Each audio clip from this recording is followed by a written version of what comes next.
Paperboy was another Atari Games arcade game released in 1984. Holy crap, Paperboy! What a fantastic and unique concept for the time. Now the goal of the game is to actually ride your bike down this chaotic street where just all the mayhem you could think of is happening on that street. I was a Paperboy at 9 years old. I know all of, it was like living my life in video game form. You're in a neighborhood, there's sidewalks, there's mailboxes. It's just like the real world we recognize. I remember as a kid, you driving down the street with your little bike and, the Grim Reaper just comes out. Oh man, I'm like, you fool, take your time, Zargus, and just go read Heathcliff. That's the way games are. I mean, you got potholes, you got people walking your way, you got dogs chasing you, got all kinds of insanity. They're f***ed up. The dogs that chased you, the people moving glass, all the different inhabitants of the neighborhood gave each course the Grim Reaper a unique feel. Yeah, the breakdancers. The breakdancers are fantastic. I get so pissed off at Paperboy. What was cool about the arcade cabinet is that the controls were actually bike handles. We're talking a real rubber grips, a metal handlebars. That's fantastic. I gotta be honest, I always got a lot more joy out of throwing the newspaper through the windows or knocking people over with the newspapers. I don't remember this in the 80s, I don't know, maybe you do, but at the end of every street, there was a wicked sweet BMX course where you got to throw papers through hoops and go on jumps, and I don't remember that at the end of my street as a child. I don't think mine did either. I think in the town over they might have had that, but yeah. This was like a part of people's lives at the time. Paperboys were still a thing. And it harkens back to a time when there were paperboys on bicycles. Yes, and it was safe. Yeah. Sort of. I don't think it was. No, I don't think it was ever safe. People just are more afraid now. Paperboy's coming. It started as a game. Now they are playing for keeps. Cloak-and-Dagger. Rated PG. Starts Friday at select theaters. Cloak-and-Dagger was released as a double feature alongside The Last Starfighter. The plot was a convoluted spy thing where there's secret government information or something like that that's stuck in an Atari 5200 cartridge. Great product placement there by Atari. The movie itself is about the kid Henry Thomas, from E.T., and his dad, Dabney Coleman, who also plays the imaginary friend in the game. So the kid's trying to cope, he's lost his mom, and he's playing these imaginary spy games with this guy that kind of looks like his dad. So it's kind of he's trying to make the father that he wishes he had in the persona of Jack Flack, who's this super cool spy guy. And there's a lot of really bad things that happen to Henry Thomas as a kid. He actually ends up killing someone and he's responsible for someone else's death, and he has to share a trunk on a ride with his dead friend's body. I mean, it's kind of a messed up movie. So Atari released the Cloak-and-Dagger arcade game just prior to the release of the movie that utilized that same game as a huge plot point in the film. Cloak-and-Dagger had a game in it that was originally called Agent X. When the two projects became aware of each other, they decided to collaborate, and so Agent X became the game Cloak-and-Dagger that you saw in the movie. Now in the film, the game is played on an Atari 5200 system, but all of the screens that we see in the movie come from the actual arcade cabinets. The actual Cloak-and-Dagger game was an arcade game that used the Robotron 2084 conversion kit, and it looked and played a lot like Robotron, but it had different obstacles in it. Atari planned to release the game on the Atari 5200 after the movie, but unfortunately the game never actually got released. In the movie, the game cartridge is sought after, the Cloak-and-Dagger game cartridge, because it has military secrets on it and schematics for an invisible plane. The movie's crazy.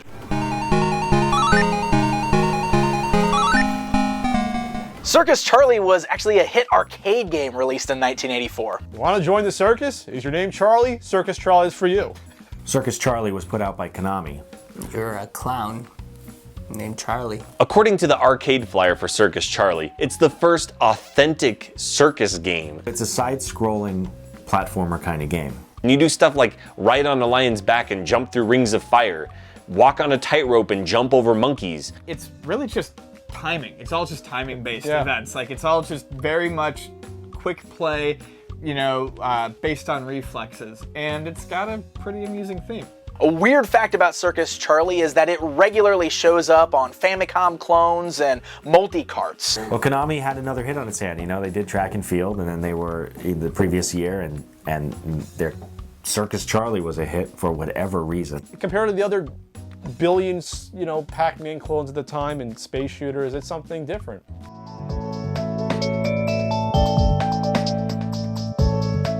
1984 was the opening of Babbage's, the video game store. It's where you want to go get video games. Throughout the late 80s and early 90s, there were a lot of, this is before the GameStop sort of conglomeration happened, there were a lot of game stores that sold used games, gave you, pretty good value for your trade-ins. So there wasn't a Babbage's near me, but there was actually an Egghead Software, which had a cool symbol. It was an Egghead guy. Do you have our discount card?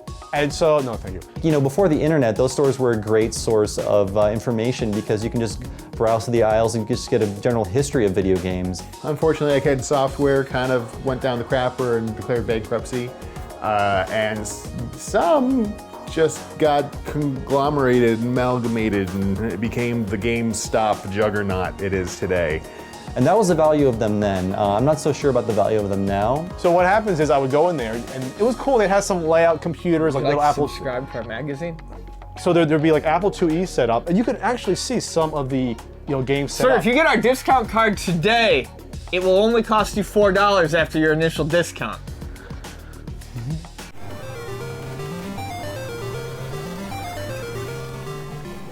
So a little game called Kung Fu Master was released by Irene in 1984.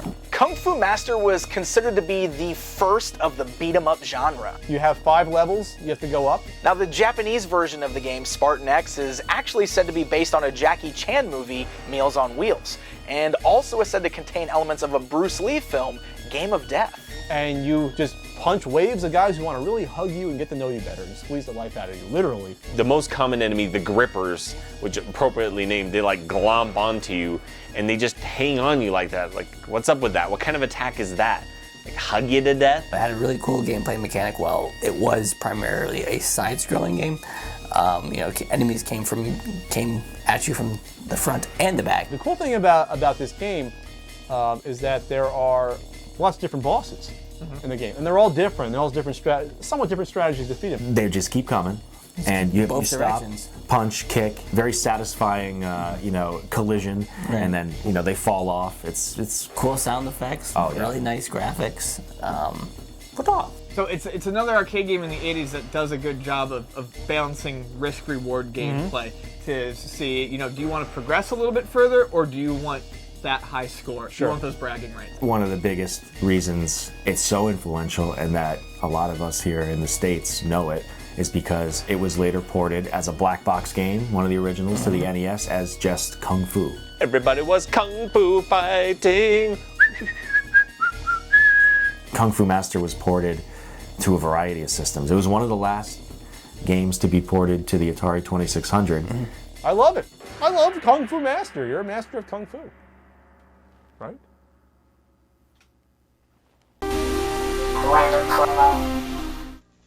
Mom, you should buy Billy ColecoVision. Then he could play Burger Time. Besides, he ate his Brussels sprouts. ColecoVision plays Congo Bongo, and Billy did clean his room. This wouldn't have something to do with a free Cabbage Patch Kid. Cabbage Patch? Buy a ColecoVision and a Coleco game cartridge by December 31st. We'll send you a Cabbage Patch Kid free. Wow, ColecoVision, way to go, Amy. I did it just for you. When you buy ColecoVision, you make 2 kids happy.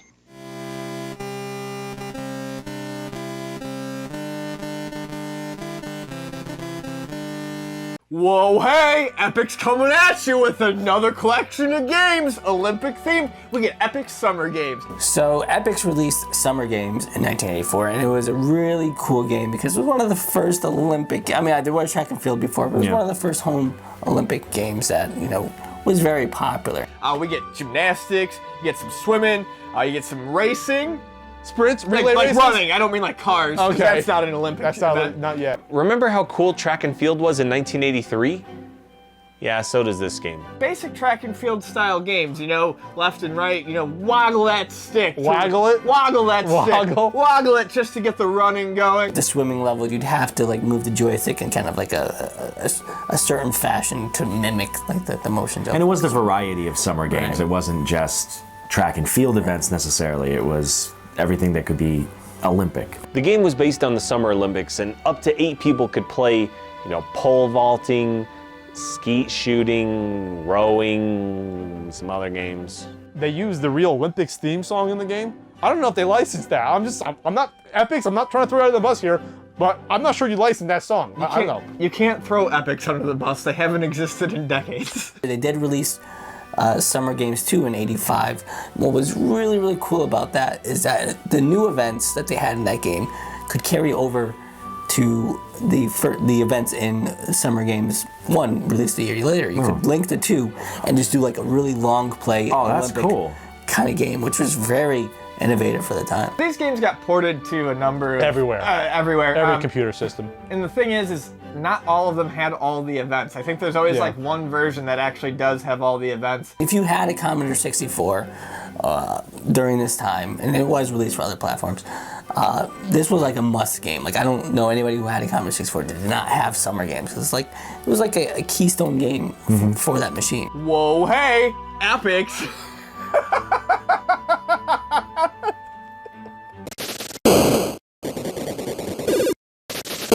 Activision released H.E.R.O for the Atari 2600. Helicopter Emergency Rescue Operation.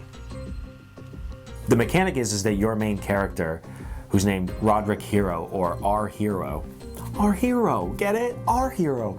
He has a helicopter backpack. Now, why a guy going into a cave to rescue people needs a helicopter backpack is totally beyond me, but he's got it. And for whatever reason, it works really well in the gameplay. And you have to rescue the miners that are trapped inside different colored caves. They go from purple to green to whatever. There's all kinds of things in the way, like walls that you have to explode, and you also have to make sure to keep your pack fueled up. It's actually a really fun game and something that I used to play constantly on my Atari 2600. The controls are spot on, and the shooting, and it's a high speed, fast paced kind of game. And it honestly, if you go back and you play Atari 2600 games, this one looks pretty good. It just looks like you might have fun playing this now. And now the gaming innovation of 1984. Welcome to the gaming innovation of 1984. What new technology graced the world and changed the face of gaming forever? The Halcyon was the first home video game system to use an optical media drive. Released by RDI Video Systems, it retailed for about $2,500, but came with its own computer and Laserdisc player. Unfortunately, the console only had 2 games before RDI went out of business forever. C'est la vie. Though promises of an artificial intelligence and voice-activated control system never came to fruition, this was a very important first step to introduce optical media to the waiting gaming public. That does it for the gaming innovation of 1984. Be sure to join us next year, and remember, it's not just nostalgia, it's science.